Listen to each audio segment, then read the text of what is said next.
Talking the Comic Station, issue number 12 for March 20th, 2013. I am Paul Nisi from Front Towards Gamer. And I'm Scott Cates of the Comic Station. As usual, we go over our new releases, a few reviews, and another recommendation. The reviews today is from our newest member of Front Towards Gamer, Chaz King. You may notice him from before. He did a few previous reviews for us, and he is now a full member, so he gets to have 2 of his featured reviews on. Alright, welcome, and let's get going.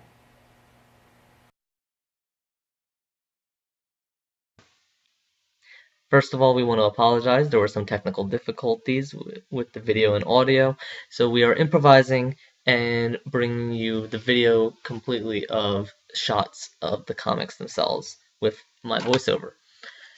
We are going to start with IDW's Memorial Imaginary Friends number 1. In this story, it is a story about imagination, first and foremost. It starts off with a grandmother having Alzheimer's, but drawing pictures of imaginary friends. She has regressed into her childhood. However, her son soon realizes that these pictures that she is drawing is actually his dreams, his fantasies that he had as a kid, and he wonders where they came from. Not soon after, he searches for his childhood, and he finds a stuffed animal that was from his childhood that he gives to his daughter. Soon after, they're sitting down to dinner, she screams, and she has disappeared, replaced with the dragon come to life.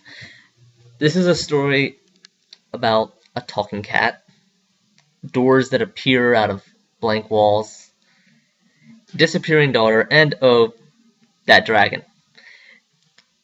Immediately that comes offhand when you first open up Imaginary Friends is the colorful and vivid artwork. I really enjoyed the artwork. Only caveat to this is that it was very cartoonish. Relying on cartoon artwork is a little bit of a crutch sometimes, but there's a definite inspiration to the artwork from cartoons. So through this appearing door comes this woman, this old man, and a cat. Again, talking cat. And they obviously know what's happening. And they soon find the father and the grieving mother and the dragon, and they set off to rescue the daughter. The mother stays behind. It's really cute, it's really interesting, the artwork is beautiful. I thought it was a really good story. It's probably not going to be action-packed, it's not going to have a huge amount of more than plot. Plot's going to drive this. And I enjoyed it, I liked it. It's probably a little on the younger end side. Scott's comment was that Memorial does come out infrequently, so if you do enjoy this, don't get your hopes up and thinking that it's going to come out on a regular basis. It does come out with a period of time in between each comic.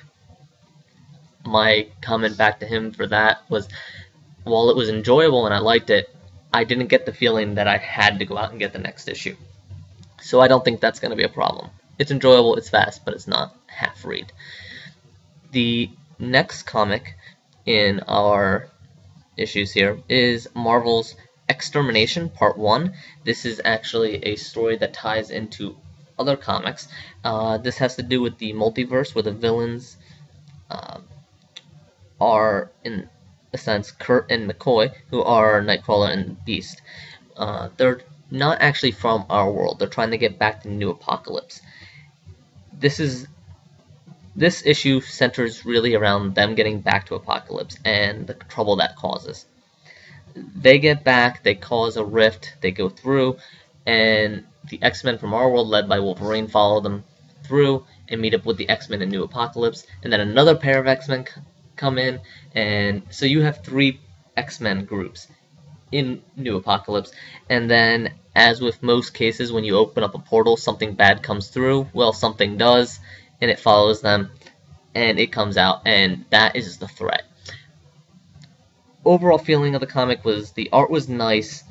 I like the X-Men, so the fact that 3 of them are together. However, the comic really only mattered on the last 2 or 3 pages. The rest of it was kind of fluff. I really didn't get too much out of it except for the last few pages. Also, it ends with a continuing on with Astonishing X-Men number 60. Right, the next issue we have is from DC. It is Constantine number 1. This one basically reboots Constantine for the New 52.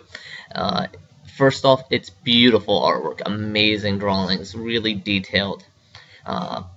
Storyline-wise, it comes with Chris, who knows Constantine comes back. He's being haunted, whatever, by magic again, and Constantine's trying to help him. Of course, along the path, he gets attacked by demons. He's fighting. It's wonderful artwork. It's Constantine.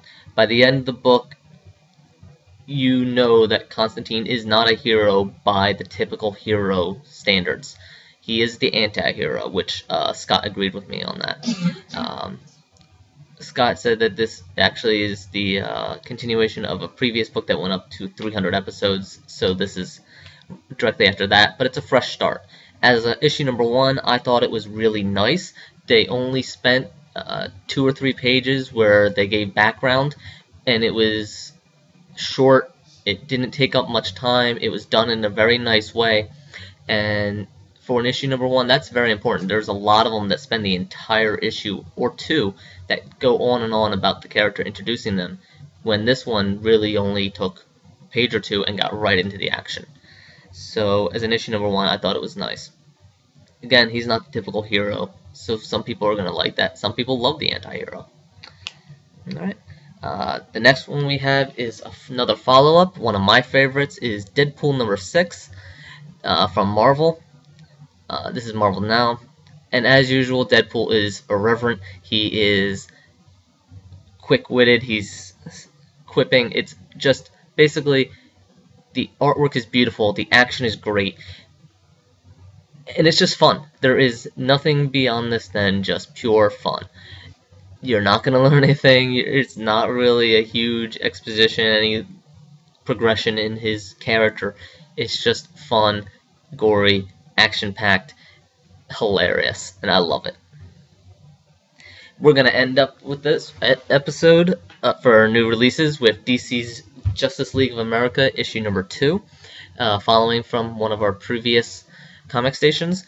Again, the art is beautiful, kind of standard for DC, but again, that standard is pretty high. There is a scene in here that I really love with Catwoman. She actually is probably my favorite part of this book, and in this scene she has a beautiful facial expression that really touched, but I believe that this section was pretty much put in because one of the complaints about the first issue and the artist himself has been that the facial expressions have been fairly stiff, so this might have been put in as a direct contrast to that complaint. The story itself feels disjointed, unfortunately. The first half of the story is about the first time the teams are meeting. They're getting together. They're going to be in the limelight for the first time. The president's introducing them. And everyone has to stay silent except Stargirl. I like the quips back and forth when everyone first meets each other, the little introduction to themselves. But nothing really gets done. It's kind of typical. The first half is also sandwiched between 2 mysteries. First off with the Scarecrow being essentially interviewed by a mysterious man in the secret society, and the second half of the team actually going out into the field against the secret society that the Green Arrow in the first issue was running from.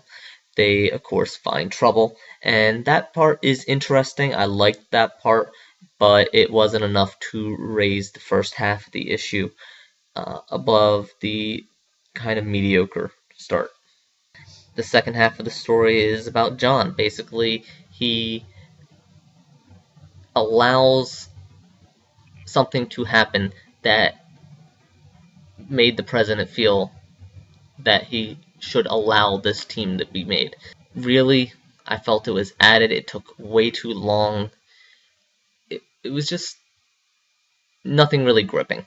And that is basically sums up this issue of Justice League of America. It's okay, it's nice, the artwork's nice, the story is just kind of and in overall the issue is just mediocre, which is kind of a shame because the first issue, even though it was the typical getting the group together for the first time, I thought they did a good job. And for them to step back from a good job back down to a mediocre on the second issue kind of makes me disappointed. You kind of expect the first issue to get better after that.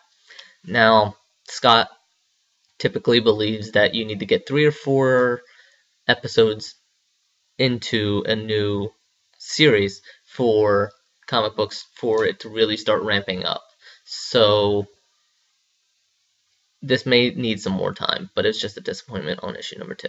Alright, up next is the reviews and recommendation. For our reviews today, as we mentioned in the beginning, we have 2 of them from Chaz King, our newest writer for Frontours Gamer. The first one is Avatar: The Last Airbender: The Search, Part 1. This is from Dark Horse Comics. It sets out and follows directly after the original anime, where Aang and Zuko and everybody get back together, basically. And this sets out, as Chaz says, sets out to clear up some of the remaining mysteries from the first Avatar. I read it, I do like it, I thought it did a great job of continuing the continued spirit of Avatar, and Chaz agreed.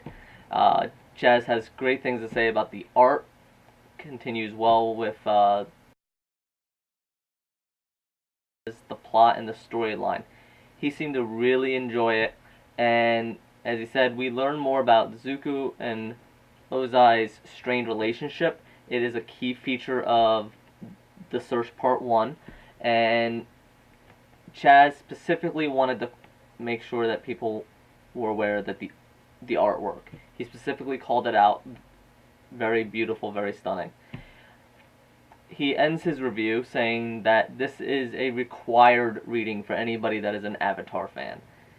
This is Avatar: The Last Airbender, and so much so that I've actually been moving away from giving the score on it, but I think this deserves the fact that Chaz gave it a 9 out of 10, which is an amazing on our scale.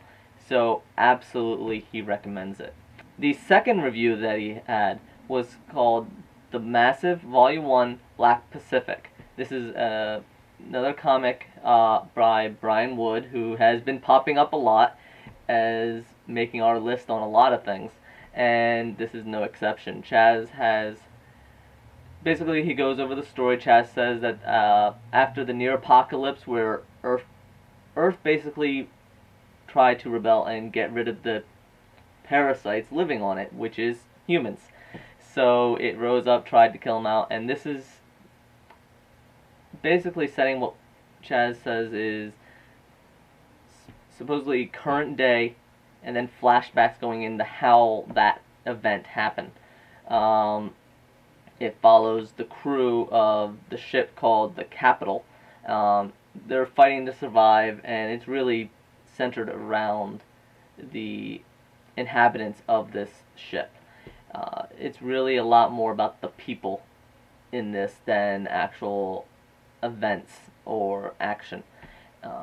He did have a few minor gripes. He said that the pacing was, after you're done, not too much had happened. You learn a lot about the characters, but as far as progression goes, there's not really too much.